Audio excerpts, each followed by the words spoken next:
भगवान की जय। श्री मौनी बाबा भगवान की जय। समानता ही मुक्ति के मार्ग पर ले जाता है। एक दृष्टांत सुने। मिस्र के प्रख्यात संत मैकेरियस से एक दिन एक शिष्य ने पूछा, गुरुदेव मुझे मुक्ति का मार्ग बताइए। मैकेरियस बोले, वत्स, मुक्ति का मार्ग जानने के लिए तुम्हें एक कार्य करना होगा। पहले तुम कब्रिस्तान जाकर दफनाए गए मृत लोगों को गालियां दो एवं उन पर पत्थर फेंको। यह सुनकर शिष्य को आश्चर्य हुआ। गुरु का आदेश था। वह कब्रिस्तान गया और मृत पड़े लोगों को गालियां और पत्थर मारकर गुरु के पास वापस आ गया। मैकेरियस ने फिर उससे कहा कि इस बार तुम कब्रिस्तान में जाकर दफनाए गए लोगों की कब्र पर फूल चढ़ाओ और उनकी खूब प्रशंसा करो। शिष्य ने फिर गुरु के आदेशानुसार मृत लोगों की कब्र पर खूब फूल चढ़ाए और प्रशंसा की। फिर मैकेरियस के पास लौट आया। मैकेरियस ने पूछा, अच्छा यह बताओ कि जब तुमने कब्रिस्तान में दफनाए मृत लोगों के ऊपर पत्थर फेंके और उन पर खूब फूल चढ़ाए तो उन मृत लोगों ने तुम्हें क्या कहा? शिष्य बोला, गुरुदेव वे उसी प्रकार शांति से चिर निद्रा में सोए रहे। संत बोले, बस तुम भी अपना जीवन उन्हीं कब्रों की तरह बनाओ। जो तुम्हें बुरा कहे तब भी आशीर्वाद दो और प्रेम से बोले तब भी। यह समानता ही मुक्ति का मार्ग है। गुरुदेव महाराज की जय। लेकिन महाराज, आज की स्थिति सीधे विपरीत है। आजकल तो प्राणी अवसरवादी है। अपना काम निकल गया, नमस्कार, फिर ताकने वाला नहीं है। हाँ, कभी मजबूरी में काम फंस गया, कभी फिर आवश्यकता पड़ी तो भले उसको मिलाने का प्रयास करेगा। नहीं तो प्राणियों का नेचर यही हो गया है कि अपना काम बन जाए, चाहे एन केन प्रकरण, इसके बाद वो व्यक्ति भाड़ में जाए। सद्गुरुदेव महाराज की जय। अब भक्तों के चरित्रों का वर्णन सुने। श्री योगानंद जी परम वैष्णव संत और श्री राम भक्त श्री योगानंद जी के गृहस्थ आश्रम का नाम श्री यज्ञस्तदत्त था। आपके पिता श्री मणिशंकर जी परम यशस्वी वैदिक ब्राह्मण और भगवान सूर्य के भक्त थे। भगवान सूर्य देव के वरदान से गुजरात प्रांत में सिद्धपुर में आपका जन्म वैशाख कृष्ण सप्तमी 1957 ईस्वी को हुआ। चूँकि आपका जन्म मूल नक्षत्र में हुआ था, अतः ज्योतिषी के परामर्श से श्री मणिशंकर जी ने पुत्र यज्ञेश का 1 वर्ष तक मुख नहीं देखा और इस अवधि में तीर्थ यात्रा करते रहे। होनहार बीरवान के होत चीकने पार वाली कहावत बालक यज्ञेश पर सर्वथा लागू रही। आप बचपन से ही दीपक की लौ को लटकी लगा कर देखा करते थे, जो इनके आगे चलकर सिद्ध योगी बनने का संकेत था। बचपन में आपके नेत्र सदैव अर्ध निमील अवस्था में थे। ऐसा लगता था कि जैसे कोई योगी समाधि अवस्था में हो।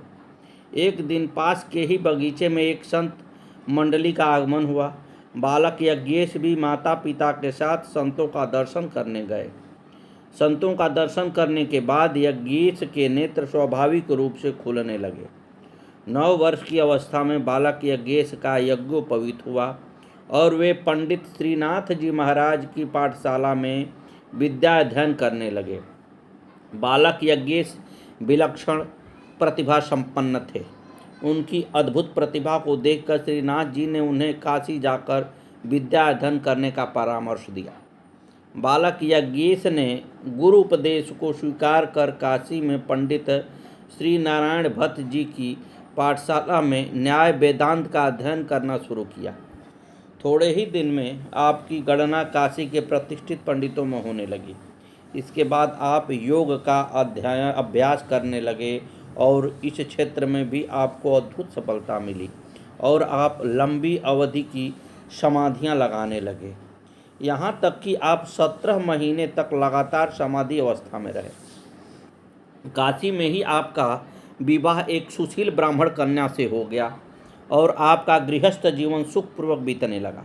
परंतु आपका जन्म तो धर्म प्रचार और जीवों को भगवत सन्मुख करने के लिए हुआ था, अतः गृहस्थ जीवन अधिक समय तक न चल सका और अर्धांगिनी का परलोक गमन हो गया। इस घटना ने आप में संसार के प्रति वैराग्य भाव को जन्म दिया और आपने पत्नी की अंत्येष्टि क्रिया करके सब धन संपत्ति ब्राह्मणों को दान कर दी। अकिंचन रूप में आप भगवान विश्वनाथ जी के दर्शन करने गए और वहां आपको प्रेरणा हुई कि इसे विधि का विधान मानकर स्वीकार करो और स्वामी रामानंद जी महाराज को शरण ग्रहण करो। श्री यज्ञेश जी मंदिर से सीधे श्री रामानंदाचार्य जी महाराज की शरण में आए और उनका शिष्यत्व ग्रहण किया। श्री स्वामी जी ने कृपा पूर्वक आपको श्री राम मंत्र उपदेश दिया और यज्ञ दत्त के स्थान पर आपका नाम योगानंद रख दिया।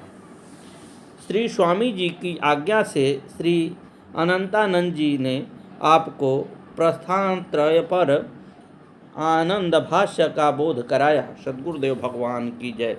ये सब बड़े गोपनीय और गूढ़ चीज़ें हैं जिसको स्मरण मात्र करने से प्रभु की कृपा हो जाती है, क्योंकि ये लोग प्रभु के बड़ी अनन्य भक्त रहे हैं, इसमें कोई संदेह नहीं है। श्री योगानंद जी महाराज भगवान श्री राघवेंद्र सरकार के अनन्य भक्त थे। श्री रामाचार्य जी की दिग्विजय यात्रा के समय आप ठाकुर जी का सिंहासन अपने सिर पर रखकर स्वामी जी की पालकी के आगे आगे उल्टे पैरों चलते थे। श्री जगन्नाथ धाम के चंदन तालाब का आपने जीर्णोद्धार कराया और उसे जल पूर्ण किया। जीवन के अंतिम समय में आपने गंगा सागर संगम पर निवास करते हुए भक्ति प्रचार का कार्य किया। श्री योगानंद जी महाराज कहा करते थे कि भक्त को पवित्रता, स्त्री और चातक की तरह भगवान श्री राम के प्रति अनन्य भक्ति रखनी चाहिए। श्री गणेश जी स्वामी रामानंद जी के द्वादश प्रधान शिष्यों में एक श्री अनंताचार्य जी महाराज के शिष्य थे। भगवत भक्ति के प्रचारार्थ आप भगवान के नाम गुणों का कीर्तन करते हुए विचरण करते रहते थे। एक बार की बात है, आप भ्रमण करते हुए एक गांव के निकट पहुँचे और इमली के एक सूखे वृक्ष के नीचे स्वच्छ समतल स्थान पर बैठ गए। वहीं भगवान का ध्यान करते हुए आपको समाधि लग गई। उस गांव में एक वैष्णव द्वेषी व्यक्ति निवास करता था। उसने जब आपको देखा तो आपका उपहास करने लगा। वह उधर से जाने वाले लोगों से कहता, भाइयों देखो, ये एक सिद्ध महात्मा बैठे हैं। ये तब तक यहाँ से नहीं उठेंगे जब तक यह सूखा पेड़ हरा नहीं हो जाएगा। गुरुदेव महाराज की जय।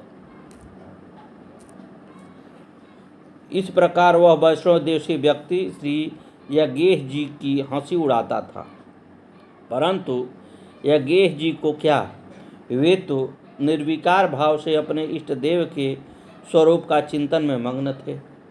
उन्हें बाह्य जगत का ज्ञान ही कहाँ था, परंतु सर्वज्ञ परमात्मा से अपने भक्त का अपमान न देखा गया। उन्होंने श्री यज्ञेश जी की महिमा का ख्यापन करने के लिए उस सूखे इमली के वृक्ष को हरा भरा कर दिया।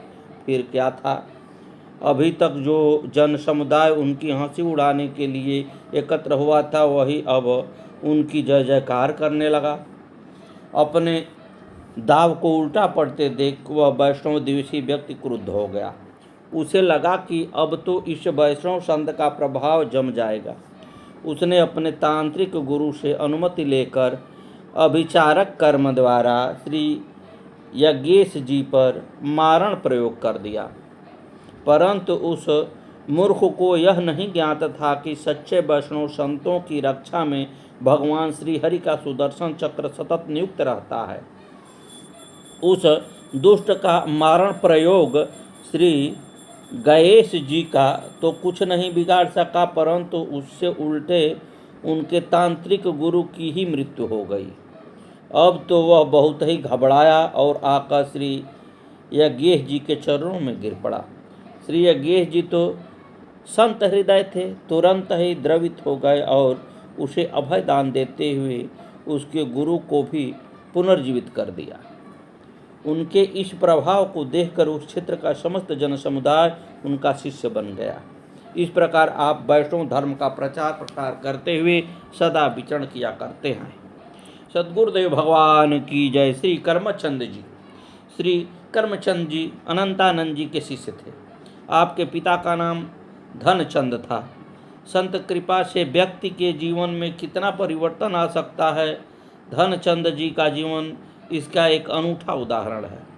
धनचंद्र जी यथा नाम तथा गुण अर्थात प्रचुर धन संपत्ति के स्वामी थे। राजस्थान में देवास नामक एक ग्राम है, वहाँ के धनी श्रेणियों में आपकी गणना थी।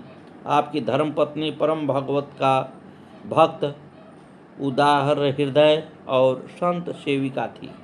परंतु संत कृपा से पूर्व आपका जीवन पत्नी के सद्गुणों से ठीक विपरीत था। इसका एक कारण भी था कि धनचंद पत्नी के इतने धार्मिक होने के बाद भी संतान सुख से वंचित ही थे। अतः वे धर्म, कर्म, पूजा पाठ, संत सेवा और दान आदि को ढकोसला ही मानते थे। एक बार जब धनचंद जी की पत्नी गर्भवती थी तो वे किसी नास्तिक के प्रभाव में आकर पत्नी से कहने लगे कि यदि तुम्हारी संतान इस बार भी जीवित नहीं रही तो मैं तुम्हें ही मार डालूंगा, अन्यथा यह संत सेवा करना छोड़ दो। धनचंद जी की पत्नी को पति के इस दुर्भाव से बहुत दुख हुआ, परंतु उनकी संत सेवा में निष्ठा और विश्वास दृढ़ हो रहा है। इस अवधि में वे भगवान से बराबर प्रार्थना कर रही हैं कि प्रभु मेरे सुख के लिए नहीं अपितु संत महिमा की प्रतिष्ठा संसार में बनी रहे, इस हेतु मुझे एक भक्त पुत्र प्रदान कीजिए। भगवान की लीला और बाहर तो पुत्र जन्म लेकर कुछ दिन जीवित रहता था, इस बार तो उसकी छठी भी न हो सकी और वह चल बसा। धनचंद जी की पत्नी को पुत्र वियोग दुख तो कम, पर संत महिमा पर प्रश्न चिन्ह लगने का बहुत दुख था। धनचंद तो आग बबूला ही हो गए और पत्नी का केस पकड़कर घर से बाहर निकाल दिए। इतने में ही किसी व्यक्ति ने आकर कहा कि गांव में स्वामी श्री रामानंदाचार्य जी महाराज के पट शिष्य श्री अनंतानंद जी महाराज आए हैं। वे सिद्ध संत हैं, उनकी कृपा से यह बालक पुनः जीवित हो सकता है। अतः आप लोगों को इस बालक को लेकर उनकी शरण में जाना चाहिए। इतना सुनना था कि धनचंद की पत्नी तत्काल श्री अनंतानंद जी महाराज के दर्शन करने चल दी। उसे अब भी संत भगवान की कृपा पर पूर्ण विश्वास था। श्री अनंतानंद जी के पास पहुंचकर उसने उनके चरणों में प्रणाम किया और संत महिमा की प्रत्यक्ष अनुभूति करा पति को सद्बुद्धि प्रदान करने का आग्रह किया। श्री अनंतानंद जी ध्यानचंद के घर आए और बालक के मुख में चरणोदक डाला। संत कृपा का चमत्कार। निश्चेष्ट पड़े बालक के शरीर में श्वास प्रश्वास के स्पंदन होने लगे। फिर क्या था, हर्ष से संत भगवंत का जय घोष होने लगा। धनचंद तो इस सुखद आश्चर्य को देखकर कि मूढ़ हो गए। फिर पश्चाताप के आंसुओं से श्री अनंतानंद जी के चरणों का प्रक्षालन करने लगे। अनंतानंद जी ने उन्हें उठाया और भगवत भक्ति का उपदेश दिया। तत्पश्चात उन्होंने बालक के गले में कंठी बांधकर उसे भी श्री राम नाम का उपदेश दिया और उसका नाम रख दिया कर्मचंद। बालक कर्मचंद में भक्ति के संस्कार बचपन से ही थे। बड़े होकर उन्होंने अपने पिता के कपड़े के व्यवसाय को संभाला, पर साधु संतों के प्रति भक्ति और उदारता में कोई कमी नहीं आई। एक बार एक संत मंडली भगवान अमरनाथ जी के दर्शन करने जा रही थी। उन लोगों के पास शीत निवारण योग्य वस्त्रों का अभाव था। करमचंद जी ने दुकान से पर्याप्त मात्रा में कंबल निकालकर संत मंडली को दिए। साधुजन आशीर्वाद देकर श्री अमरनाथ जी की यात्रा पर चल दिए। उधर इस बात की खबर जब धनचंद को लगी तो उन्हें लगा कि पुत्र की यह उदारता तो मेरे व्यवसाय को ही चौपट कर देगी। वह दौड़े दौड़े संतों के पास गए और उनसे कम्बल ले लिए। करमचंद को पिता के इस व्यवहार से बड़ा ही खेद हुआ और उन्होंने पिता को समझाते हुए कहा कि संतों को कुछ देने से कमी नहीं आती। आपको विश्वास न हो तो आप दुकान पर चलकर स्टॉक मिला लें। धनचंद ने दुकान पर जाकर देखा तो कंबलों का स्टॉक पूरा था। अब उन्हें संतों की महिमा और उनकी भूल का ज्ञान हुआ। फिर उन्होंने करमचंद जी के कार्यों में हस्तक्षेप नहीं किया। करमचंद जी ने संतों से पिता के अभद्र व्यवहार के लिए क्षमा याचना मांगी। धीरे धीरे करमचंद जी की संत सेवा की प्रवृत्ति बढ़ती गई। वे संतों के भोजन वस्त्र आदि पर खुले हाथ धन खर्च करते थे। इससे उनकी पत्नी को चिंता हुई। उन्होंने करमचंद जी से कहा कि यदि आप इसी प्रकार धन खर्च करते रहेंगे तो हम लोग एक दिन भिक्षुक हो जाएंगे। अतः आपको संत सेवा पर सीमित धन ही खर्च करना चाहिए। इस पर करमचंद जी ने आकाश की ओर दृष्टि करके भगवान का ध्यान किया। इतने में ही करमचंद जी की पत्नी ने देखा बहुमूल्य मणिरत्नों से खचित एक पर्वताकार आकृति आकाश से धरती पर उतर रही है। वह आकृति आकर उनके सम्मुख स्थित हो गई। करमचंद जी ने पत्नी को समझाया कि संत साक्षात भगवत स्वरूप होते हैं, अतः उनके लिए धन खर्च करने से धन की कमी नहीं हो सकती। उनके लिए धन खर्च करने वालों को भगवान इतना धन देते हैं कि वह उतना खर्च ही नहीं कर सकता। इसके बाद करमचंद जी पत्नी को भी पति के वचनों और संतों की महिमा पर पूर्ण विश्वास हो गया और वे भी तन मन धन से संत सेवा में लग गए। करमचंद जी ने एक पुत्र की उत्पत्ति के बाद गृहस्थ आश्रम का परित्याग कर दिया और श्री अनंतानंद जी से ही विरक्त दीक्षा ले ली। इसके पुत्र दिवाकर भी पिता की ही भांति परम भागवत हुए। श्री करमचंद जी ने अपना शेष जीवन भगवत सेवा और श्री भगवत भक्त के प्रचार में लगा दिया। सद्गुरुदेव भगवान की जय। श्री मौनी बाबा भगवान की जय। आगे की कथा कल।